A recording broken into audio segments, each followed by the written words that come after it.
Okay, and we're live. Hey, what's up, everyone? Time to complain about Marvel as usual. you know, it's like they want us to hate them because they do so much stupid shit. Hey, what's up, Switch?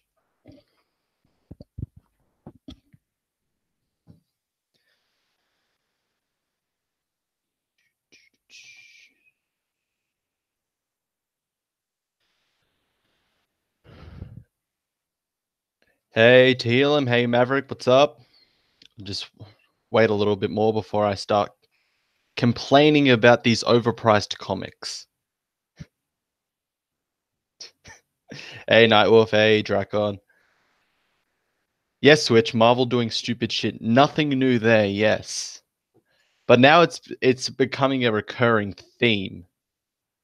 So yeah, we got enough people so far. I might as well start now. So if you haven't seen recently, Marvel is starting to release more and more 7.99 comics. And you would think if it's 7.99, it would have to be if it there has to be so many pages, and if it's priced at that, it has to be good. No, it's not, because one, it's Marvel. Two, it's a waste of time. Yes, Maverick, that's true. Yes. What? Yes. From now until February, there is more 7.99 comics being released by Marvel. So started this. So November we had Uncanny X-Men #1. That was 7.99. December you have Fantastic Four #5, which was raised to 7.99. For 8 pages, they raised it by $2. January, you have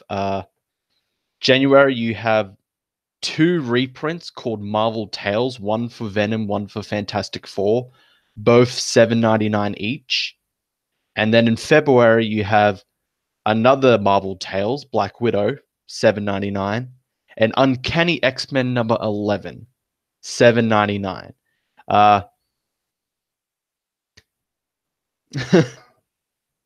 Uh, yes, sir. I'd pay 7.99 for the stream before I'd pay for it. Thank you, Eric. Yes.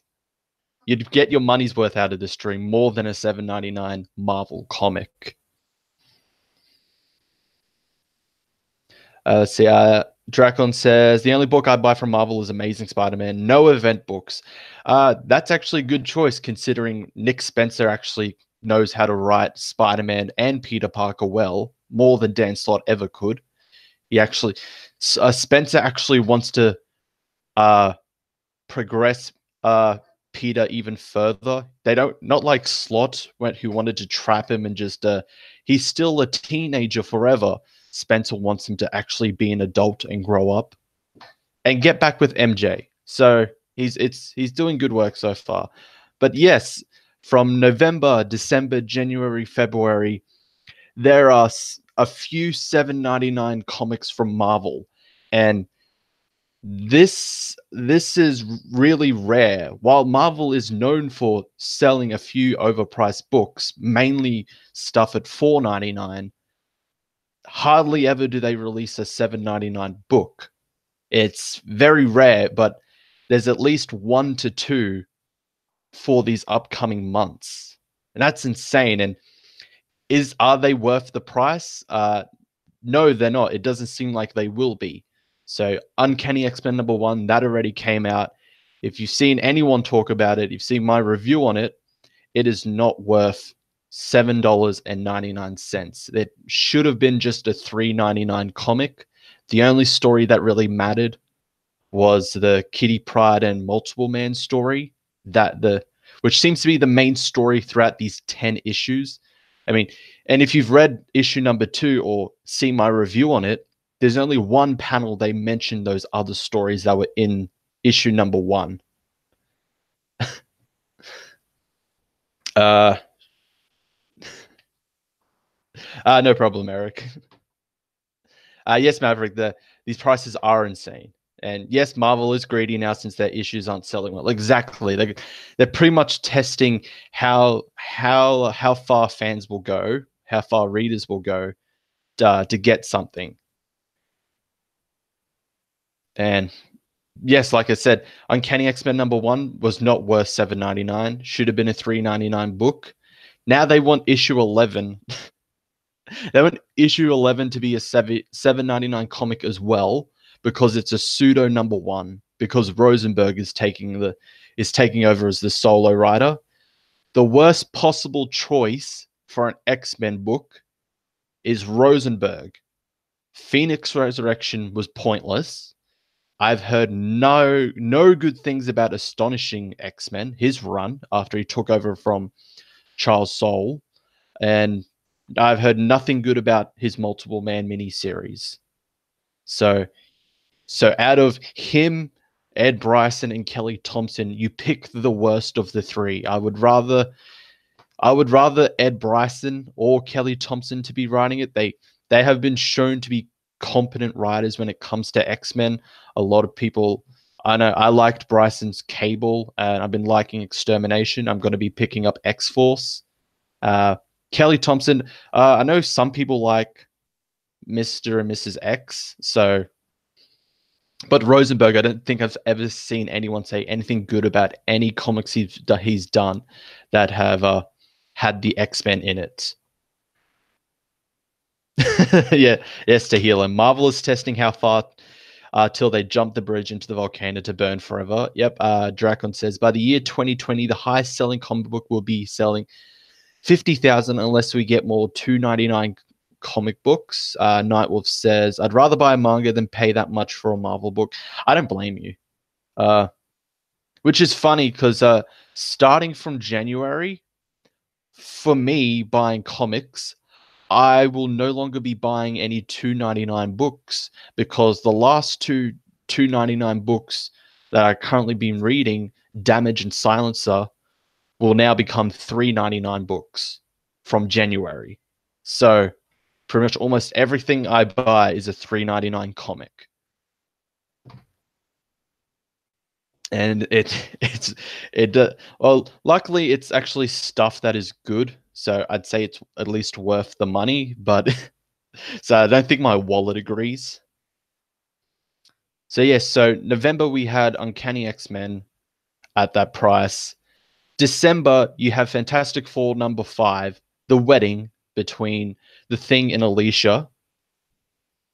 Like I said before, and I did a video on it as well.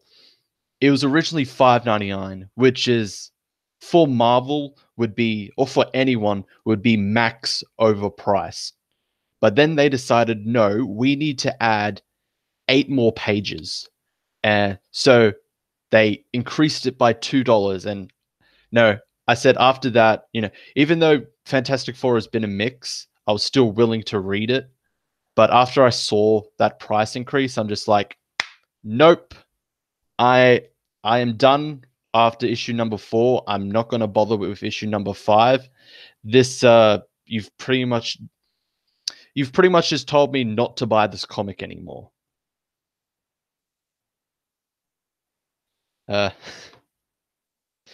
Hey, Nerd's here. Hey, Nerd. Switch. Yeah, my wallet doesn't agree. I don't think anyone's wallets agree when we just buy anything. I think the wallet is just has a huge grudge against us. Even if we spend like $1, that's $1 we could have saved. But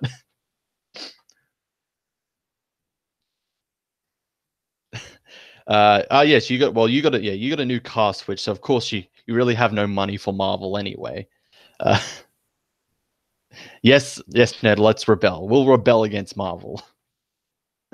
But yes, anyway, the 8-page, apparently 8 for Marvel, 8 pages constitutes a $2 increase on a comic and for a wedding, given that this is Marvel, weddings, the previous wedding in Marvel didn't work out well, and B, it's a comic book wedding in 2018. Two weddings so far were huge cop outs. So I very much doubt Ben and Alicia will get married in this comic. I've put my theories on it. Instead, it's either going to be Valerie and that random alien dude from the second issue that are going to get married, or Elijah's going to come back and she and Johnny are going to get married. Hey, what's up, Samurai Raccoon? Dracon says, I spend on average $50 on comics a week. Jeez, ooh. Are you in the? Where are you from, Dracon? Are you from the US? Because if that's US, that's still a lot because uh, I spend about let's see, on a safe month, $40 Australian. The second and third weeks of a month are pretty big for me. Sometimes they can reach 80 to 90. Maverick, will the wedding actually happen? No, the numbers are against them. No, Batman and Catwoman didn't get married. Kitty Pryde and Colossus didn't get married. Well, technically, there was a wedding, just not the one that was promoted. That was Rogan Gambit's wedding. So, hey, I mean, yeah, technically someone got married, but just not the ones that were promoted. So I very much doubt that Ben and Alicia will get married.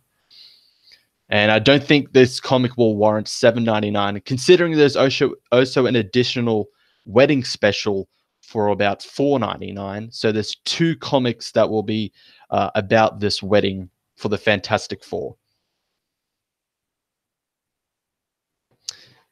Hey, what's up? What's up, Rick? I spend like $500 a month. Oh, Jesus Christ! What do you do for work? Can you give me some of that money? I really need it for like manga and other stuff. Could really do with $500. Switch says, I'm still pissed that the Batcat wedding didn't happen.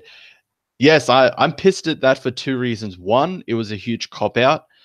Two, it was spoiled. Like, I tried my best to avoid anything to do with Batman and Catwoman on that week because I didn't want to get spoiled. I log into Twitter. It's the first thing I see, and I lost it.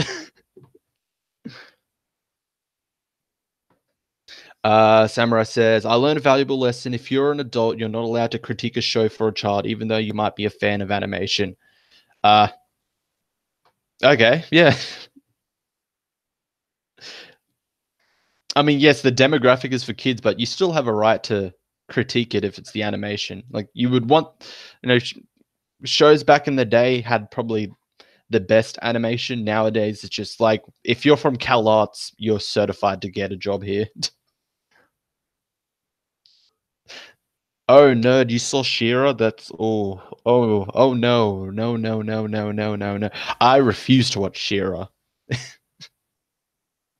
I refuse to give any time of my day to She-Ra. Poor nerd. We need to invent a time machine so we can go back and stop nerd from watching She-Ra. But back onto it. So yes, $7.99 for Fantastic Four #5. No thanks. Pass. End of the series for me with this upcoming week's issue.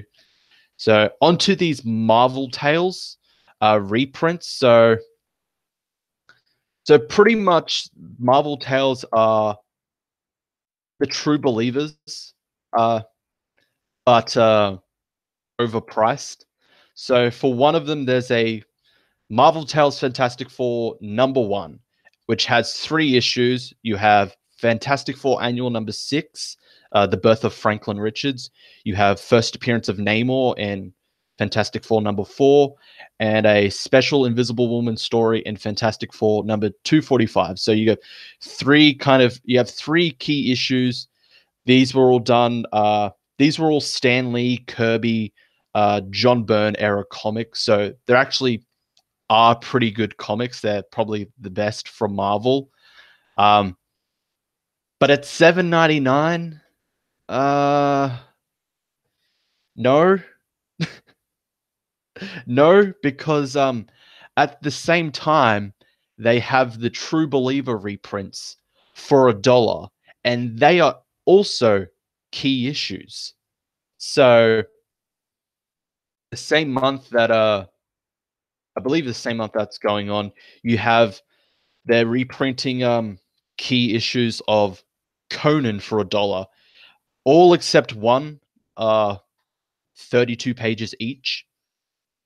And this Marvel Tales Fantastic Four is about 80 pages, not 80, 96 pages. So it's about 96 pages for 3 comics. Uh, so pretty much, yeah, it is 32-page comics. They want to sell for $7.99, but for any other day for a True Believers reprint, they would sell for $1. So they want, so for this called Marvel Tales Fantastic Four #1, they want you to pay an extra $4.99 for this on whenever randomly they can sell it for $1. Despite the fact that it is a Fantastic Four by Stan Lee, John Byrne. You got John Byrne and Jack Kirby on the art. Actual good Fantastic Four. I'd very much doubt it should be $7.99 for that. So the only thing that's really different is that there's a cover, and then there's also a Virgin variant, both done by Jen Bartel. So they're pretty much saying we're reprinting this comic, these 3 comics that we would usually do for $1, and it's $4.99 for 2 different covers. It's the basics, the basis of that. No, thank you. $7.99. It's not worth it when I can get it for $1. You can get it digitally for $1.99. I actually looked up on the Marvel site. Fantastic Four #4, you can get for $1.99. So I'm assuming the others are also $1.99. So it's actually cheaper. It's a $2 cheaper to get them digitally together. Let's see. This week has been Maverick says this week has been crazy. First, we get John Kent revealed as Superboy Prime. That was dumb. Thanks, Bendis. Marvel increased the prices for their books. Tell me, can this get worse? It's it's comics. It is probably going to get it's going to get worse. It's hardly getting better. I mean, there are good books. It's just the problem is the huge majority are bad. Uh,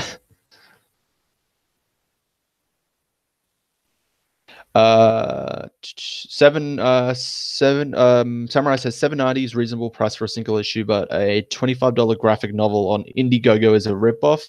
My brain just stopped working. Yeah, even though 25 can be a bit much, but still, you're actually getting more out of that from a graphic novel. But yeah, $7.99 for a single issue that is combining 3 issues, which back in the day, yeah, I actually looked up their original pricings for when they were originally released. Total for those 3 Fantastic Four issues was $1. So originally, altogether, it was $1.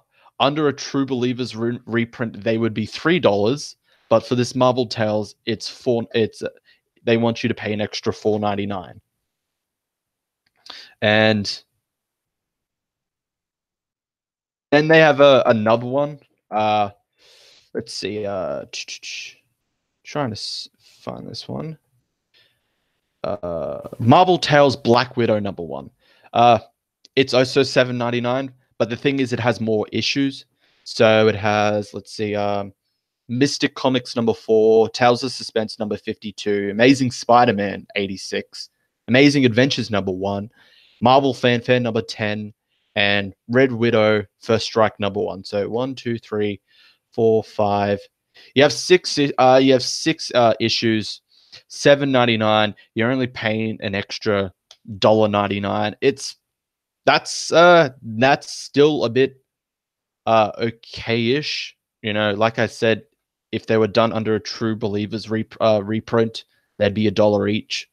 6 of those, $6. You're only paying an extra $1.99. So it is still slightly better, but it would it would be more reasonable for it to be a $5.99 comic, $6.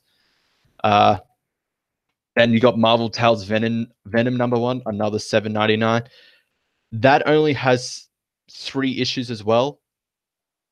Uh, Amazing Spider-Man number 316, Amazing Spider-Man number 361, and Spectacular Spider-Man number 119. So that's another 3 issues, $3. They want you to pay an extra $4.99. No way, Jose. And like I said, given that in both January and February, when those Marvel Tales are coming out, there are also True Believer reprints for $1. Same amount of pages for 3 of those, 32 pages each. Only at least one of them is 40 pages. They are also key issues of that character or that series. And are they overpriced? No, they're not. They're cheap. They're $1. Marvel, please stop. it's it's insane. It is. It's honestly just it's $7.99 is not worth it is not worth the price all the time to read a comic. Considering how much I have to pay here in Australia. In Australia, I have to pay for a $7.99 comic $12.50 Australian. And I'm just gonna go quickly currency exchange that shit. Let's see, Forex currency converter. Let's see. So normally, $7.99 would be $11.02 Australian. But if I go $12.50 Australian, $9.06 American. I am paying an extra $1.07 for something that most of you in the States would go for $7.99. No, it's not worth it. I'm paying more than you. uh let's see, let's see what I've missed. Samurai Raccoon says the only way it could get worse is if DC jumped on the bandwagon. DC is okayish when it comes to overpriced comics. So stuff like $7.99 onwards, you would only really see that if it's this random one shot, or if it's something to celebrate a holiday. So you know how like every it's they would release like an overpriced, probably like $9.99 comic once every quarter of the year.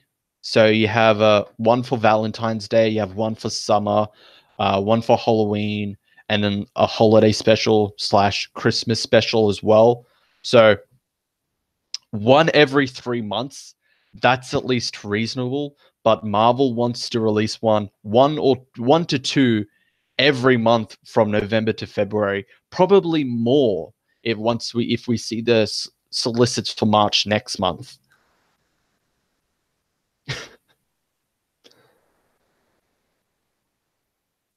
Let's see what else.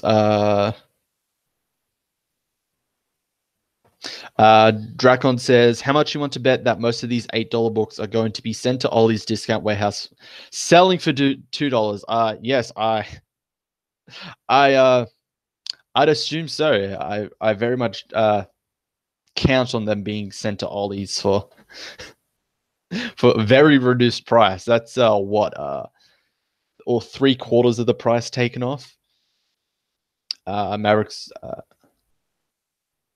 Maverick says, I wish there was an Ollie's in my area. Those discounts are a steal. Yeah, pretty much. Although a lot of the comics they had are like terrible ones. So you had like Secret Empire, Civil War 2, Summer Slot Spider-Man trades. So yes, while they're cheap, they're not particularly loved stories. Let's see. Eric says, Marvel, please stop before Chris does another face reveal. That's only for special videos, Eric. That's not for everything. To heal him, keep Bendis only on Jinx World. He will ruin the Wonder Comics run. Yes, I was interested in reading Young Justice, and then I saw that Bendis was on the comic, and I was just like, nope. Uh I'm not reading Superman or Action Comics anymore. What makes you think I'm going to read this?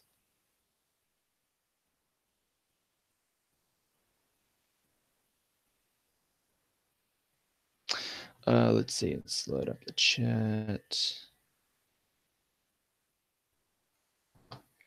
But yeah, pretty much that's it. Marvel is just seems to be pumping out these 7.99 comics more often than usual. It kind of almost at an alarming rate. Like I said, it's while the Marvel is known for overpricing their comics, not this much and frequently more than usual.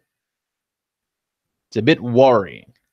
Uh, and I very much doubt they're going to be worth the prices. Uncanny X-Men #1 was not worth the price. Fantastic Four #5, that will definitely not be worth the price. It's a wedding. It's Slott. I mean, Slott has gone on record for like not liking relationships. I mean, he'll just invent a new character and then have one of the Fantastic Four go date them for a while. Uh, Marvel Tales Venom, while it's some good stories, it's only 3 issues that would usually sell for $1 each. So, nope. Same with Fantastic Four. Uncanny X-Men #11, definitely not going to be worth $7.99, given that #1 wasn't worth $7.99.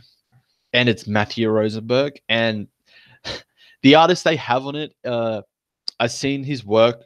I've seen his art on Star Wars. It's not good. It's too uncanny valley. It's not good art. So you're not going to get your money worth on art either. Black Widow reprint. That's the only one that's actually reasonable. It's 6 comics. You're only paying an extra $1.99. So that's probably the only one that's close. That I would say it's almost worth the price. I would have priced it at $5.99 myself, but Marvel wants money. It's Marvel being Marvel as usual.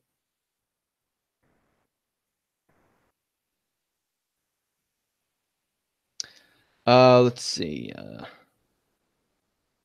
Dracon says, I looked at the sales for October, and Spider-Man and Spider-Man Spider-themed books are the only things keeping Marvel ahead of DC. Well, yes, you have ASM has been doing pretty well. That's actually legitimately good now. Um, you got Spider-Geddon going on. While I still believe it is not necessary, Spider-Verse does not need a sequel. I've actually been enjoying Spider-Geddon. It gets silly in some parts, but you know, it's not Slott writing it. You have you have Cage writing it. So Cage is actually a competent writer. So it's going good. Most of the tie-ins are good as well. I'm giving Spider Girls another chance with that. Spider Force is a good tie-in. Spider Gwen was bad. I dropped it. Uh, I don't think I've been reading Spectacular Spider-Man. Don't. Well, Zdarsky's not on it anymore, so. But I hear those tie-ins are good as well, so I can see why Spider-Man is doing better, is pushing ahead of DC because it is. Spider-Man is actually improving. Just don't expect it to be the golden days, the glory days of Spider-Man. It's still far off from that. Let's see. Dracon says, "Why the hell is Marvel still pushing Captain Marvel as the face of their company? Because she's a woman. That's why, and her name is Captain Marvel." What? But the problem is that nobody cares about Carol Danvers anymore. She's not an interesting character. She's bland. Civil War 2, she was a freaking fascist. I'm not kidding. Like, Captain Marvel in Civil War 2 was a fascist, and they portrayed her as the hero of the story. Uh, Maverick, respect Whammon. Yes. Although, to be fair, uh, Carol is only a woman now because she is getting a movie. She's gone back on her transition. She's no longer Carl Danvers anymore. She's now back to being Carol Danvers. She actually looks like a woman now. Hooray! No confusion there anymore. Samurai says, also, Marvel is insane. Let's do the same shit that failed us in the past and hope it succeeds. Pretty much like uh like this upcoming Age of X-Men. Yeah, that's definitely not just Age of Apocalypse, but from the good guys, but a good guys version. Like, I'm probably of Age of X-Men. Realistically, I would only buy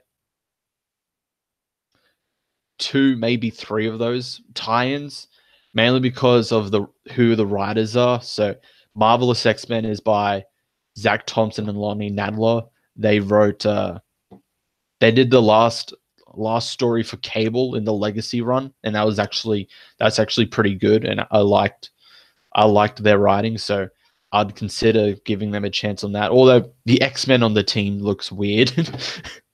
You've got Magneto with Storm's hair on his shoulder, bald Storm, antler person, one arm Colossus, freaking Mohawk X-23, Jesus Christ Nate Gray, and then you have Jean Grey. And then the other one, Next Gen, although I don't like the cover. It's not particularly good. It's Ed Bryson writing it, so it could be good.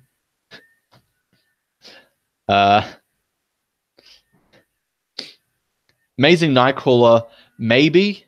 It looks interesting. The problem is the writer for that is the one that currently writes Spider-Gwen, like the new relaunch series. So, and considering I didn't like that, it's looks like probably won't be picking that. Dracon, why are you pissed and retracting your messages? I need to know. It's happened twice now. But yeah, anyway, Marvel is just making more mistakes more frequently now. And it's time to stop. Marvel, while while some of your stories are actually slightly improving, you actually do have good comics now. ASM, Venom, freaking Immortal Hulk, to name a few. Those some of the good comics. Don't do these dumb decisions. $7.99 drives customers away. Like, I saw, like, Feisty put up a tweet. It's just like, look, Uncanny X-Men number 11 is $7.99. Internal screaming. Okay, all right, I'm pissed. They are canceling Curse of Brimstone in issue number 12, says Dracon. I'm not surprised. To be fair, I dropped that after the first story. It did not interest me at all. So, although from what I've heard, it actually did improve. But to be fair, Curse of Brimstone and Unexpected were probably the weakest of the New Age of Heroes, because because I'm not surprised that the ones that are still surviving are actually the ones that are being talked about and are pretty much the most popular. Silencer, Damage, and the Terrifics. Now, given the fact that Silencer is already getting a live action debut, uh, although it's an Arrow of all places, so breaking news, yes. Breaking news: Marvel is still bad. Wow, that's imagine my shock.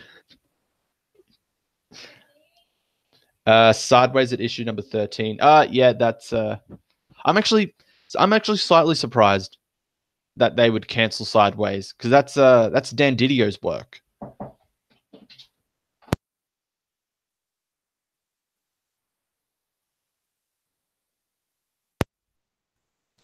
Yeah, yeah, really surprised that they would cancel Sideways. And some people like it. I kind of dropped it after the second story. I was gonna just go pick it up in the trades, but now it's ending anyway. So, eh. So yeah, you could definitely tell that New Age of Heroes was so successful. Like it had a lot of potential. The problem is DC really didn't know what to do with it and couldn't promote it. They couldn't promote it as much as they could.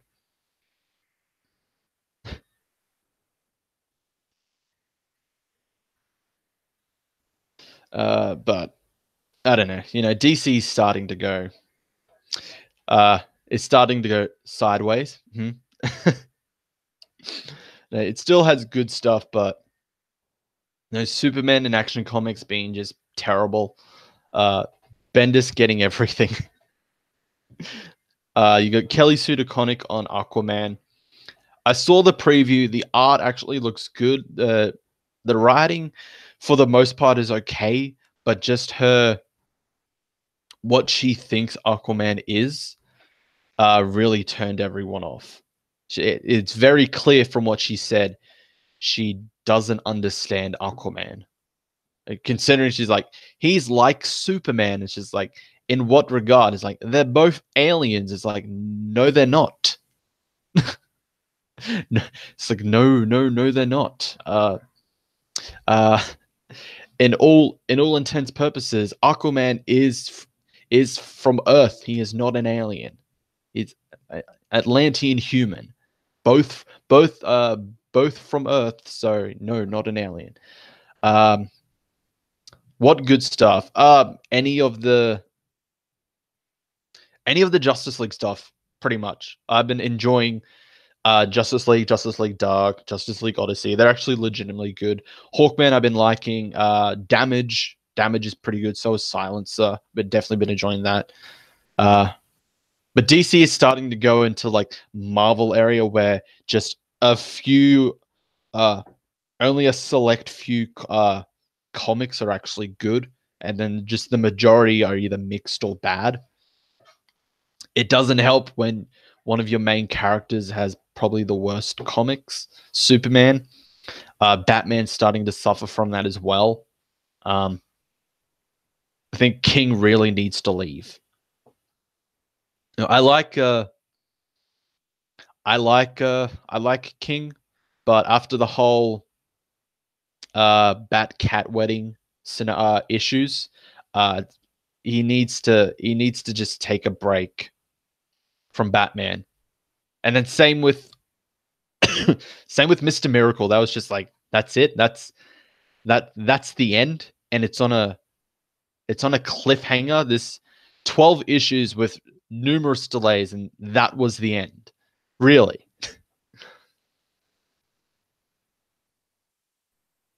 Uh Red Hood and the Outlaws was my favorites. Yeah, that the Red Hood and the Outlaws is a pretty good series. It's a shame what they did. Just make it a solo Red Hood. So you took away the whole appeal of Red Hood and the Outlaws, the Dark Trinity, Red Hood, Artemis, Bizarro, their weird friendship, and them being a team. You took out the best part in order to make Jason edgier than usual. Uh, hey, what's up, Corrupt?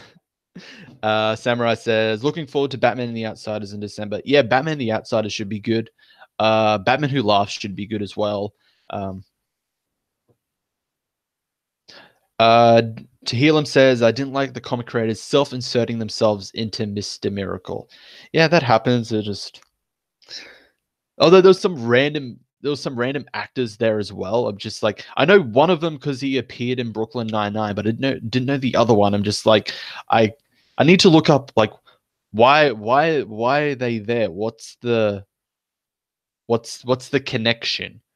'Cause usually if you want someone to cameo, it it's either just like here's a cameo or there is an actual kind of connection. Those two is just like I don't know if there's any comic connection or they just Mitch Gerard or Tom King wanted them to be, wanted them to cameo in the comic as well. Bendis has done it too. Well, yeah, he did it in the first issue of Action Comics. Him and Dan Didio cameoing as supervillains. Funny enough, they're the they're the worst villains of all in DC. Um, but yeah, like DC is starting to go into that whole Marvel side of just there's only a select few which are legitimately good, and the rest are mix or trash, and they're just this whole direction of making it New 52 again with like Nightwing and Red Hood. It was like, let's make them darker, let's make them edgier, give them ridiculous looking costumes or names. Rick Grayson is the lazy excuse for a character change, like a character name change. Yes, as Tehillim said, the art of stupid story writing, pretty much. And Jason going solo again with. It's like the thing. The thing is, why do both of those characters need to look so similar? Because they are both now. Both of those characters both now have shaved heads. Did anyone notice that more than ever? Nightwing and Red Hood look the same. They're just wearing different costumes. Uh, because darker and edgier always sells, right? Yeah. The New 52 would disagree with you on that. Nightwing is garbage now. Yeah, it was such a dumb idea. Rick Grayson is just as soon as Nightwing went monthly, it's just like, yeah, I'm willing to drop this. And then I heard what happened with Rick Grayson. It's like, nope, no thanks.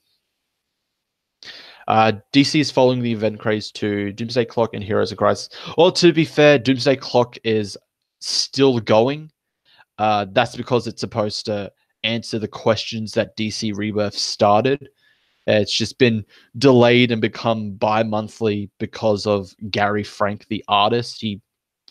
Despite I like Gary Frank's art, but the dude just takes too long. They should have just substituted him with a different artist. Heroes in Crisis is just Identity Crisis 2.0. It doesn't need to exist. It killed off characters that people liked because Dan Didio hates legacy characters. Maverick says it's obvious that Dan is trying to bring back the New 52. Well, he loves the New 52.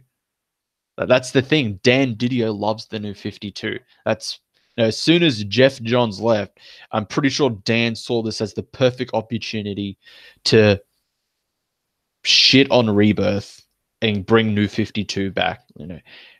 It's everything's starting to become darker, starting to become edgier, much like the New 52. So it's very clear. Let's kill Dan Didio's legacy characters of his IPs. Yeah. Let's see. Smaxo says, didn't Dan notice that sales tanked during New 52? It doesn't matter.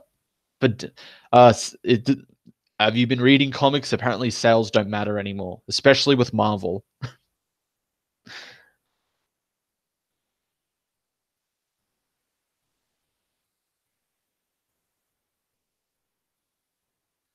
Uh, Dan, Dan the Didiot.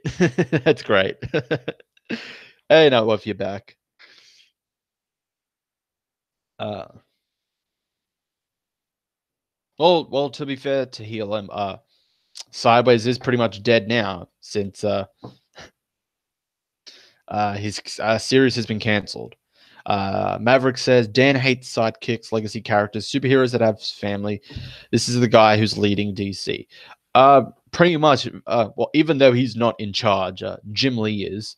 Um, it's pretty much like it's a Sana Amanat situation. Despite the fact there's an actual boss there who's running the comics. So with DC, it's Jim Lee. With Marvel, it's CB Cebulski. It's actually this. It's pretty much the second in charge, who is the real boss of the comics. So DC, Dan Didio, Marvel, Sana Amanat. Uh, so Dan is DC's Joker. Yeah, pretty much. So yeah, let's talk about John Kent Superboy Prime. Yeah, before I wrap this up, well, let's talk about that. Bendis, what the fuck are you going on? What is going on with what have you done? What have you done to John? This lovable, great character created by Dan Jurgens. What is going on? Why do we need another Superboy Prime? No one likes Superboy Prime. For fuck's sake.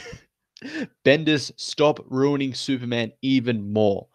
You turn Lois into a generic, it's not me, it's not you, it's me kind of girl. You split the family up for a stupid reason. You contradict the Oz effect. I don't believe that's still been resolved. How Jor-El comes back and Superman doesn't immediately have red flags uh, popping out. Like, wait a second. Last I saw, you were kidnapped again. Why are you here? Instead of saying that, he just acts as normal as like, oh hey, you're here. Hey dad.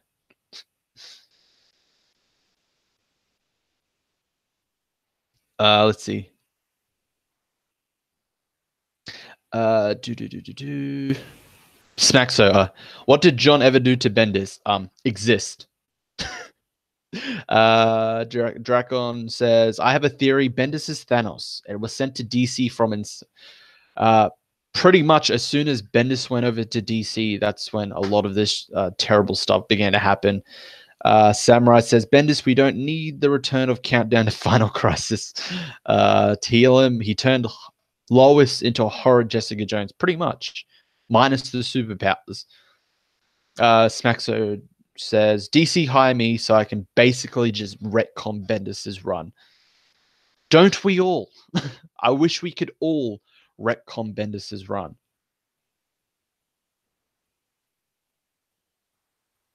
Yep, Maverick says, people have been saying this since Bendis got announced to write Superman. Bendis was going to get rid of Clark's family. I'm not surprised everyone knew this was going to happen.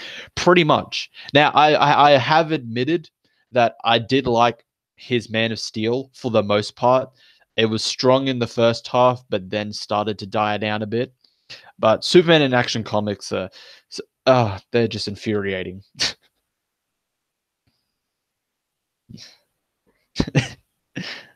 Yes, Ned, let DC die. They betrayed. The betrayed me. And nah, Bendis's run didn't happen. It's just some bad fanfic written by a sad bald guy. Pretty much. Now he's going to be writing Injustice. Oh boy. And surprise, surprise, one of the new characters he introduced is a black girl.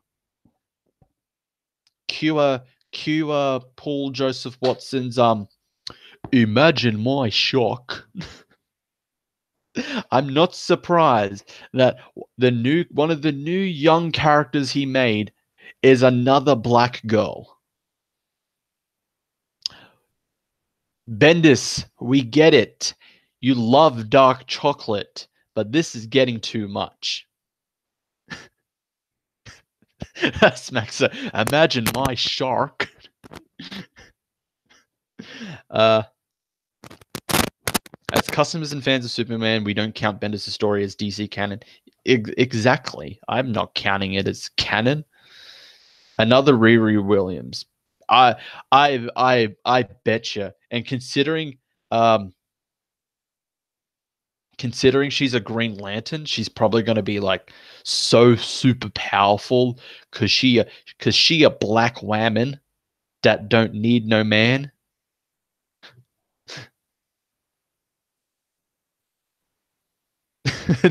Dragon says, the only way this can get worse is if Lois convinces Clark to have a swinger relationship with other couple. Like, he's like, yeah, Lex. She's like, yeah, Lex is looking pretty good. Do you mind if I tap that? Clark's like, no, no, no. Clark will be like, oh, yeah, sure, whatever, yeah. Can I hook up with Wonder Woman? And Lois is like, nope. I have the fun in this family. DC is giving Bendis more titles. Let DC shoot themselves in the foot. Exactly. Yes. Stop giving Bendis titles. He does not deserve it.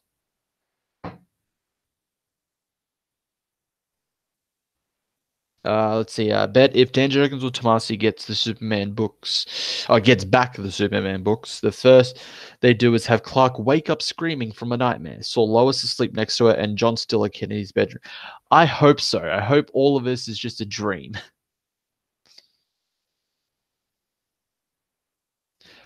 He could go crawling back to Wonder Woman. Oh wait, she's with Steve again. Okay, so what? So what? It looks like an actual couple is back together again. Steve and Wonder Woman. Bendis sales are flopping. I'm not surprised that Bendis' sales are flopping. Uh, he's killed Superman. He's ruining. He's ruined Lois's character. He's ruined John. Super Sunset got cancelled for this shit. And while yes, they do have another maxi series going on, it's in between events. No. Well, there's New 52 Superman inside. Is that I know because it's Grant Morrison wrote that.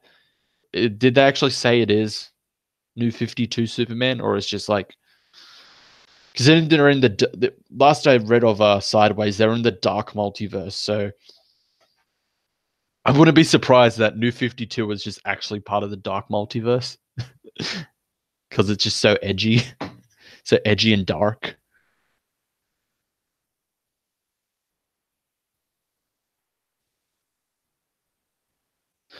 Let's see. But yeah, just Superman is dead. He's not coming back until a competent writer can write him again. So Tomasi or Jurgens. Although Tomasi wanted a break. Uh, I'd rather just keep him on Detective Comics because, well, well, because what was it? Well, Tomasi did Batman and Robin. So I've got high hopes for Detective Comics being good. So I'd rather just keep him on Detective Comics. Get Batman to be good again. Because I've heard Robinson's run is very mixed to bad. I dropped it after Brian Edward Hills because Robinson can always be a mix depending on what title he is. So, but I'm jumping back on with Tomasi. So I'd say give Superman back to Dan Jurgens. Tealum, I've informed my LCS that I want to get Tomasi Detective Comics. Yes. Yes, Samurai, make Batman great again. Main title Batman has been dying. I think, considering the whole wedding fuck up, I'm not surprised. And it's still King writing it, and King only really knows how to write one story. Robinson is good if you haven't write Golden Age stuff. Well, I've heard his was it Starman is actually pretty good. I think it's just a lot of his recent stuff. Seriously, guys, DC was doing so good a year ago. Ever since Jeff Johns, it seems DC has gone downhill. Bendis writing Superman, more writers from Marvel, and writing for DC. Yeah, pretty much. Let's just watch DC's downfall. DC better not be surprised when they see their sales go down. Yeah. I heard Bendis is writing a story for Detective Comics number 1000. Yes, he is, unfortunately, because he did a Batman story for one of those Walmart comics. But he's one writer among amidst of actual better writers. So it's just gonna be one story. Uh, we can ignore it afterwards. To heal him, I'm bored with Tom King. I'm bored, yeah. Pretty much I'm bored with Tom King as well. He only really knows how to write one story. It's always something to do like psychological, something to do with the mind, depression or whatever. It's and it just gets boring. And like, I do like Tom King. I like a lot of his early Batman Rebirth stuff. I like. That wasn't bad. Mr. Miracle before it just dragged on was actually good. But now it's just boring. Get him off. Yes, corrupt. Tom King can only make emo Batman, pretty much. And yes, I agree with Smaxo. He fucked up Booster Gold. That is, unless no, the only thing that would be acceptable for Booster Gold acting that way if it was actually young Booster Gold. The one before he realized there was actual responsibilities that came to time travel before he matured. But no, this was supposed to be the Booster Gold of the much older Booster Gold. And it didn't help that at the same time in Action Comics, Booster Gold was preventing Superman from changing time. And the only reason why Booster Gold was written so out of character in Batman, Heroes in Crisis. That's why. All of those last two story arcs before the wedding were all just there to set up Heroes in Crisis. So you had the Poison Ivy story with Harley Quinn there as well, and then you had the Booster Gold story. They only existed as filler to set up Heroes in Crisis. Let's see. Maverick says, I'm salty. The end for Mr. Miracle was a letdown. Exactly. It just ends on a cliffhanger and it doesn't really explain anything. Like, what the hell? Samurai says, apparently Back to the Future is unheard of in the future. Who knows? Oh, well, given currently there's rumors that there's going to be a reboot. Probably it was just rebooted so many times. Corrupt says, I feel like a lot of DC writers are in a rut and Bendis just needs to be fired. I 100% agreed. Get rid of Bendis or just keep him in his own imprint. Jinx World. It's very clear that's what he cares about. Keep him in Jinx World or just get rid of him entirely. Nightwolf said, I just bought 7 old Shonen Jump books for $12, and that's money that could have went to DC, but I'm done with them for the most part. Yeah, I don't blame you. Like, I'm now very selective with what I buy. The majority that I buy are actually stuff that are good. So I'm always going to support those series. But now if I want to roast something, I'll just get the first issue. No, I know you're all probably gonna hate me for this. I'm gonna pick up Captain Marvel #1 to see exactly how terrible it's gonna be. So that should be a fun video. Uh, Lock Bendis up in the basement.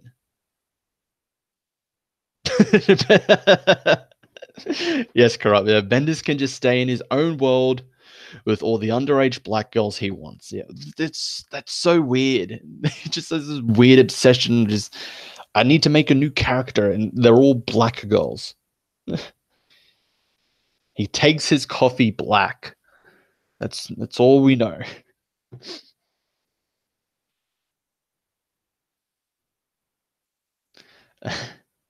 DC Crisis, this again. Pretty much. Pretty much like Jeff Johns should never have left. Should have just stayed in his position, and probably none of this would have happened. Although, to be fair, Bendis signed on while Jeff Johns was still on there, so I mean, Superman would still be a bit terrible, but probably wouldn't have like all the other titles being terrible as well. Geez, that would be like me just having random busty blondes in my book. I don't Smack. I don't have a problem with that, Smack. So we need more busty blondes in books.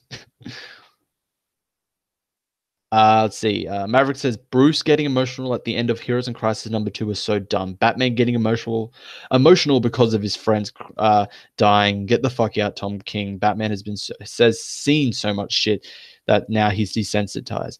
Exactly. Although I don't read Heroes in Crisis, I saw that, and I knew instantly Tom King does not understand Batman. Batman would never be that open. It would never be that emotional. The closest he would ever get is with Alfred. He would never videotape himself confessing that he is just incredibly sad because the people he loved dies. He would never record himself doing that for either him or other people to analyze.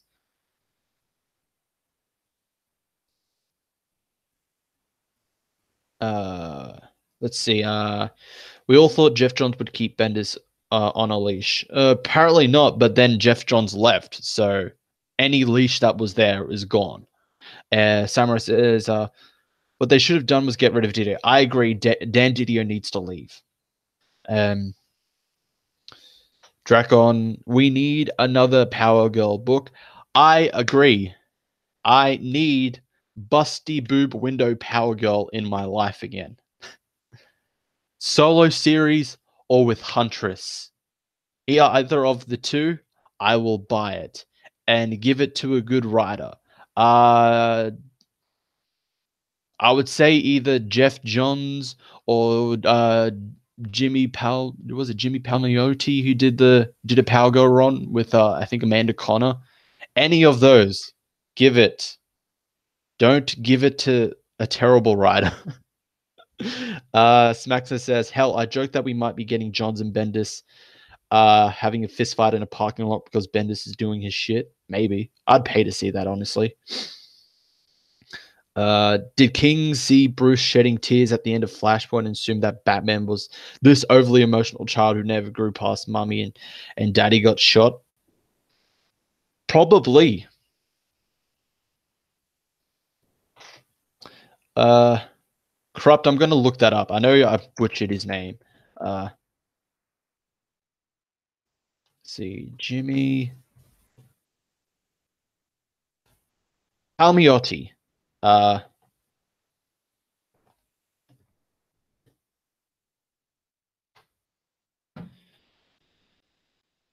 Yes, mate. Johns, I told you, Superman stays married, punches Bendis. But yeah, Samurai, it just seems like yeah, he just saw the end of Flashpoint. It's like, oh, this is what Batman is. Like, no, that the reason why just Batman only cries in that is because he he gets a letter from his deceased father, who in a different universe became Batman.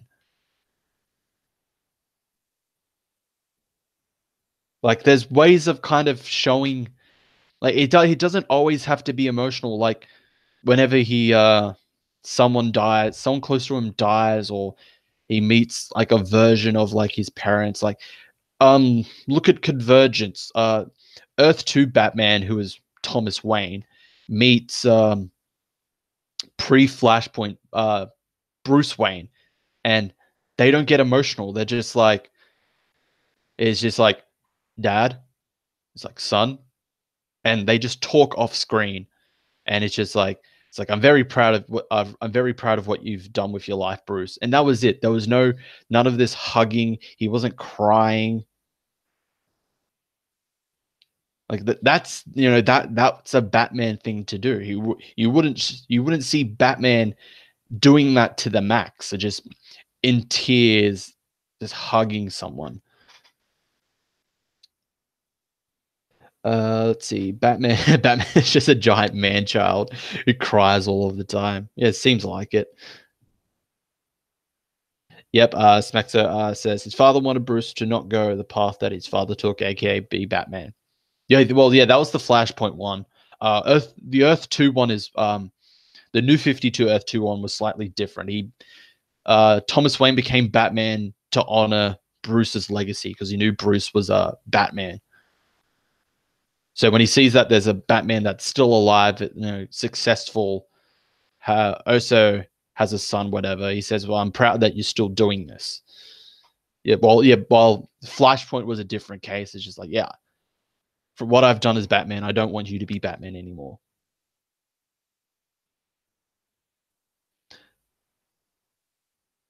Yeah, that's true. Yeah, the button did Bruce meeting his dad better. Yeah, and that was Flashpoint Batman that he met. Let's see.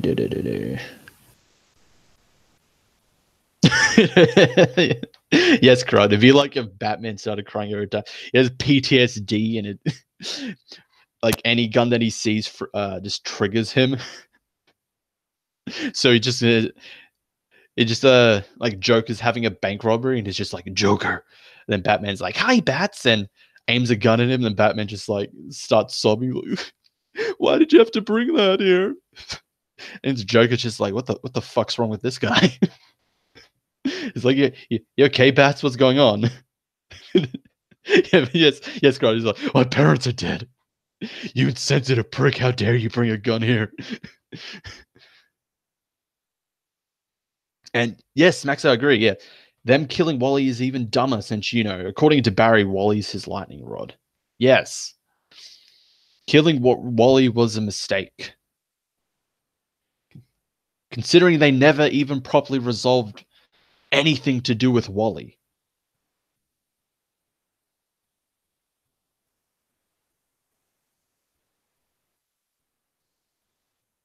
Samurai says, well, in the Untold Legend, he slapped the shit out of a thug when he pointed a gun at him. Don't ever point a gun at me again. I could kind of see that, yeah. DC brought back Wally, then kill him off. DC logic. Exactly. Considering like how much hype people were after they discovered that Wally West, not New 52 Wally West, the Wally West, arguably the best Flash. A lot of people would consider Wally West to be the Flash, is back. The original Kid Flash, the original Wally West is back.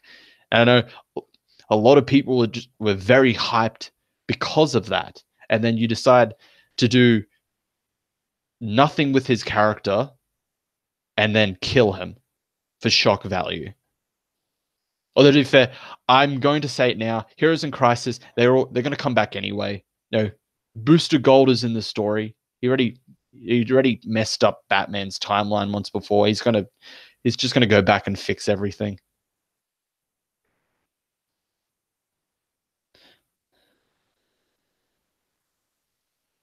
Uh, I guess the geniuses at DC figured that Their universe wasn't big enough for two Wally West, so the ginger had to go. Probably. Although, yeah, I don't like New 52 Wally West. He's annoying. He got slightly better with Rebirth, and then he just got more annoying. Especially in Teen Titans, where it's just like it's just like I'm gonna Snapchat me like doing superhero stuff. It's just like shut the fuck up. You're not cool. Corrupt says DC wants to make a uh makes a are you trying to say Furies or Furries? A book about patriarchy on apocalypse. Uh I'm gonna say Furies because there is a I know there's a it's called Female Furies comic starting. Oh yeah, okay, yeah. So you definitely meant Furies, not. I was gonna say wait, furries. What? Fuck. Like DC has really gone downhill. They're making a book about furries. Yeah, I don't. I very much doubt the Female Furies book is going to do well because this is the same guy that wrote Shade the Changing Girl, and from what I remember, no one liked that book. So pass. Uh, uh, I did see like a few people just like, it's like, geez, of course they're gonna make the gender the most important thing, the female Furies, and it's just like, well, to be fair, that's what they're called. They're called the female Furies, but I agree that the name of the book is dumb. It shouldn't be called the female Furies. It just should be called Furies. Furies sounds way better than female Furies. It's terrible and wants to explore sexism. Oh boy, is that really the plot of the Female Furies? I hope not. I hope you're joking, Corrupt. Because they're so the Furies are like the one of the most like badass like characters on Apocalypse. I mean, Big Barda used to be with them, and she's a huge freaking tank of a woman, like a huge badass woman. Like they're supposed to be like the best considering they're Darkseid's elite bodyguards. So not sure how you could explore sexism with that. It's just like it's like you unless it's probably just like you only got that position because you're a woman. Although to be fair, like you'd have to be really like retarded to try and um, get a female Fury angry because they'd rip you to shreds. They want to talk about sexism and Darkseid's army. Well, to be fair, like they're the only women there, so I could see that. Like the parademons are supposedly all male. Like all the other higher generals are male as well. The only um, Granny Goodness is a woman.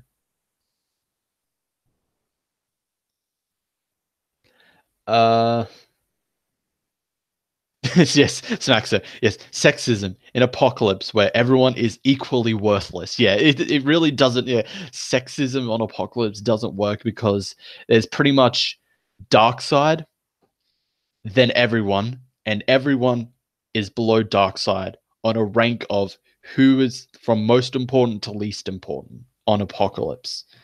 Let's see. Dracon says Batman Beyond is the only book that I enjoy reading right now. I heard that's pretty good. I might pick up the trades for that, and it is Dan Jurgens, so can't you can't really go wrong with Dan Jurgens. So let's see.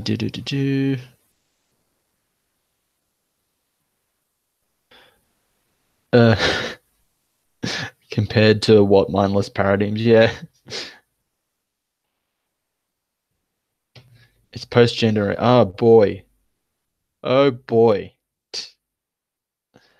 Are you heading off, Nightwolf? Okay. I'm about to wrap up. I might as well wrap up anyway. So, thank you all for joining in on the stream. Like I said, I was originally going to just do this as a video, and I decided, might as well just do it as a stream anyway. Haven't streamed in ages. Want to try and stream more. Probably get some more people on. Thanks, Corrupt. Yes, good show.